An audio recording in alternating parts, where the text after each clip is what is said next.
चंदामामा रामायण 24वां भाग। किष्किंधा कांड का प्रारंभ। बसंत ऋतु का समय था।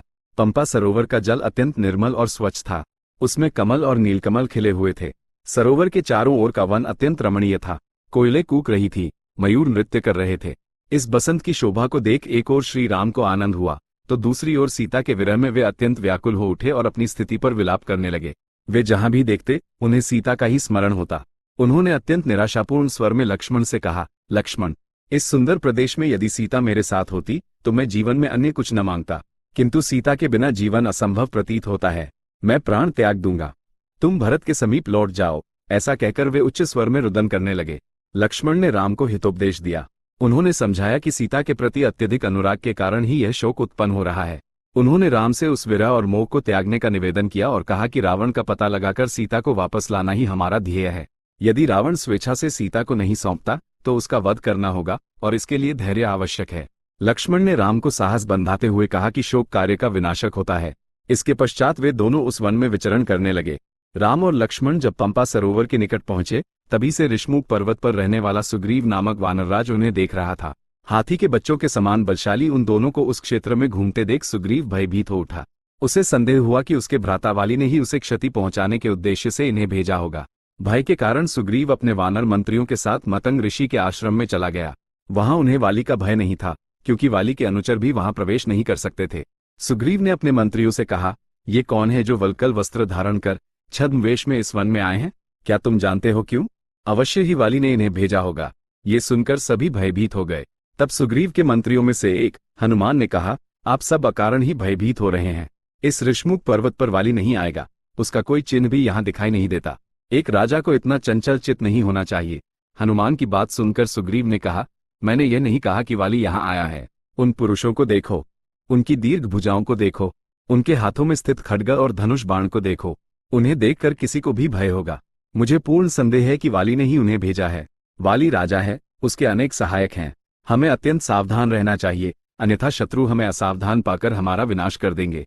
वाली अत्यंत निपुण है, अतः तुम छद्म वेश में उनके निकट जाओ, उनसे वार्ता करो और उनके आगमन का गुप्त रहस्य ज्ञात करो। अपने राजा सुग्रीव के मंतव्य को समझकर हनुमान ने वानर रूप त्याग दिया और एक ब्रह्मचारी का रूप धारण कर राम और लक्ष्मण के समीप पहुंचे। उन्होंने अत्यंत विनयपूर्वक उन्हें प्रणाम किया और कहा, हे महानुभावों, आप व्रत का पालन करने वाले तपस्वी राजर्षियों के समान प्रतीत होते हैं। राज्यों का शासन करने के योग्य होते हुए भी आप इस पंपा सरोवर के क्षेत्र में वल्कल वस्त्र धारण कर क्यों घूम रहे हैं? आप कौन हैं? हमारे राजा सुग्रीव नामक वानर को उनके भ्राता ने निर्वासित कर दिया है और वे दीन अवस्था में भटक रहे हैं। मैं उनका मंत्री हूँ। मेरा नाम हनुमान है। मेरे पिता वायुदेव हैं। सुग्रीव की इच्छा पर ही मैं ये ब्रह्मचारी रूप धारण कर ऋष्मुक पर्वत से आया हूँ। मुझमें इच्छानुसार रूप बदलने और इच्छानुसार कहीं भी गमन करने की शक्ति है। हनुमान के वचनों को सुनकर श्री राम के मुख पर प्रसन्नता की रेखाएं उभर आईं। उन्होंने लक्ष्मण से कहा, तुम ही इन्हें उत्तर दो। इनकी वाणी से ऐसा प्रतीत होता है कि ये व्याकरण के ज्ञाता और महान विद्वान हैं। जिस राजा के पास ऐसे दूत हों वही वास्तव में राजा है। तब लक्ष्मण ने हनुमान की ओर मुड़कर कहा, हनुमान, हम वानरराज सुग्रीव के विषय में भली भांति जानते हैं। हम उन्हीं की खोज में आए हैं। ये मेरे ज्येष्ठ भ्राता राम हैं। इन्हें तुम्हारे सुग्रीव की सहायता की आवश्यकता है। राम सुग्रीव को उनका राज्य पुनः दिला सकते हैं। ऐसा कहते हुए लक्ष्मण ने अपनी संपूर्ण कथा हनुमान को विस्तार से सुना दी। अंत में लक्ष्मण ने कहा, हमें कबंध के माध्यम से ज्ञात हुआ है कि राम की पत्नी का हरण करने वाले राक्षस का पता सुग्रीव बता सकते हैं।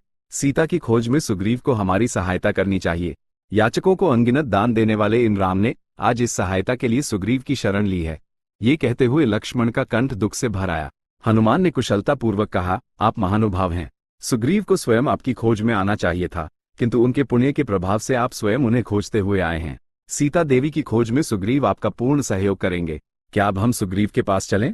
हनुमान को विश्वसनीय और सत्यवादी मानकर राम और लक्ष्मण उनके साथ जाने के लिए तत्पर हो गए।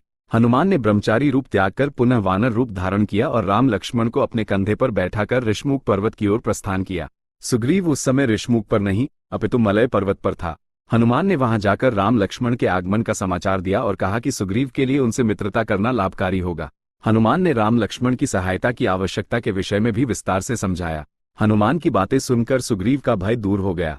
वह हर्षित हुआ और अपना वानर रूप त्याग कर एक सुंदर मनुष्य का रूप धारण कर राम लक्ष्मण से मिलने आया। उसने राम से कहा, हनुमान ने मुझे आपके विषय में सब कुछ बता दिया है। आप जैसे महाराज का मेरी मित्रता की इच्छा करना मुझ वानर के लिए अत्यंत गौरव और लाभ की बात है। ऐसा कहते हुए उसने मित्रता के लिए अपना हाथ आगे बढ़ाया। राम ने सुग्रीव का हाथ थामकर अपनी मित्रता स्पष्ट की। इसके पश्चात राम ने सुग्रीव को हृदय से लगा लिया। हनुमान ने अरणि मंथन कर अग्नि प्रज्वलित की। सर्वप्रथम स्वयं उस अग्नि की पूजा की और फिर उसे राम और सुग्रीव के मध्य स्थापित किया। उन दोनों ने अग्नि की प्रदक्षिणा की और अग्नि को साक्षी मानकर मित्रता की। उन्होंने शपथ ली कि आज से एक का सुख दुख दूसरे का सुख दुख होगा। सुग्रीव ने मद्दी वृक्ष की एक शाखा तोड़कर बिछाई, जिस पर राम और वह स्वयं बैठे। उसी प्रकार हनुमान ने चंदन वृक्ष की एक शाखा लक्ष्मण के बैठने के लिए प्रदान की। तब सुग्रीव ने राम से कहा, राम, मेरे भ्राता वाली ने मेरे साथ अन्याय किया है। उसने मेरी पत्नी का हरण कर लिया है। वाली के भय से वनों में भटकने वाले मुझ पर आप कृपा करें और मुझे अभय प्रदान करें। राम ने कहा, सुग्रीव, तुम्हारी मित्रता के प्रत्युत्तर में मैं तुम्हारे भ्राता वाली का वध कर दूंगा। उसका अंत मेरे बाणों से ही निश्चित है। सुग्रीव ने कहा, आपकी अनुकंपा से ही मुझे मेरा राज्य और पत्नी पुनः प्राप्त होंगे। आप किस प्रयोजन से इन निर्जन वनों में विचरण कर रहे हैं, वो सब हनुमान ने मुझे बताया है। आपकी और आपके भ्राता की अनुपस्थिति में रावण ने एकाकिनी सीता देवी का बलपूर्वक अपहरण कर लिया। उसने मार्ग में बाधा बनने वाले जटायु का भी वध कर दिया। आपका यह विरह शीघ्र ही समाप्त होगा। सीता देवी तीनों लोकों में कहीं भी हों, मैं उन्हें खोजकर आपको सौंप दूंगा।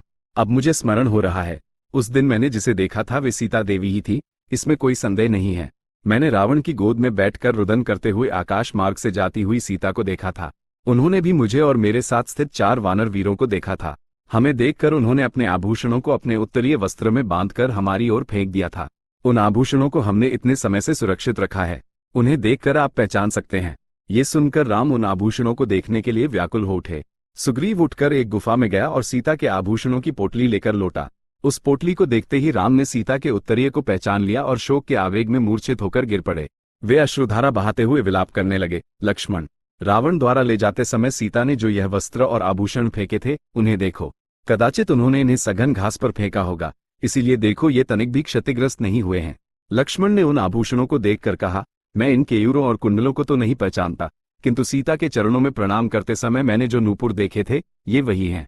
राम ने सुग्रीव की ओर मुड़कर कहा, तुम्हारे देखते देखते ही उस राक्षस ने मेरी प्राणप्रिय पत्नी का अपहरण किया। वह कहाँ गया है? कृपा कर मुझे बताओ, मैं इसी क्षण उसके प्राण हर लूंगा।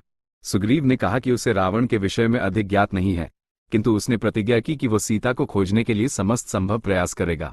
फिर राम को धैर्य बंधाते हुए उसने कहा, एक वानर मात्र होकर भी मैं अपनी पत्नी के वियोग में इस प्रकार शोक में नहीं डूबा। शोक से कोई प्रयोजन सिद्ध नहीं होता, पुरुषार्थ अपनाना चाहिए और धैर्यवान बनना चाहिए। इन वचनों को सुनकर राम ने साहस संचित किया, अपने नेत्र पोंछे और सुग्रीव से कहा, तुमने एक सच्चे मित्र के योग्य बात कही है। संकट के समय तुम जैसा आत्मीय मित्र मिलना कठिन है। तुम सीता की खोज का प्रयास अवश्य करना। अब मुझे बताओ कि मुझे तुम्हारी क्या सहायता करनी है। मेरे सामर्थ्य पर कोई संदेह न करना। मैंने वाली का वध करने का वचन दिया है और इसमें कोई मिथ्या नहीं है। मैंने जीवन में कभी असत्य नहीं बोला है। राम के वचनों से वानर अत्यंत आनंदित हुए।